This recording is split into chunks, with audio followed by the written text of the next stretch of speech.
The debate over school closures across Atlanta Public School District is getting louder. We're hearing from more parents, more community advocates that really want district leaders to keep these schools here at Dunbar. It's one of the more than a dozen schools included in that list. Last night at the public comment meeting, we heard from parents, teachers, and volunteers who packed the latest APS meeting, and they're making it clear they don't want these schools to close.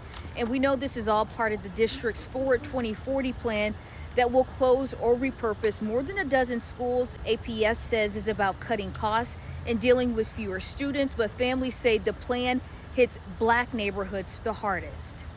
And when you say that sacrifices must be made, we see that those sacrificed are Black children in communities with the fewest resources. The plan to close Dunbar is unjust, plain and simple.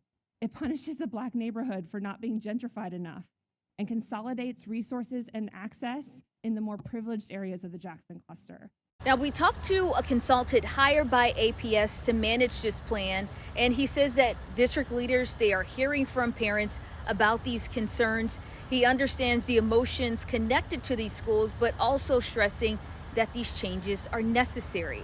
It's not intended to pick on a neighborhood or it's that neighborhood. It is really intended for the greater good of students. And sometimes it doesn't feel like that. But if done right and done correctly, and it needs to be done correctly, that this could benefit students in the long run for Atlanta Public. The next public comment meeting is December 3rd. It is the final meeting before district leaders make their final recommendations, and then the Board of Education will vote on the plans to possibly close more than a dozen APS schools.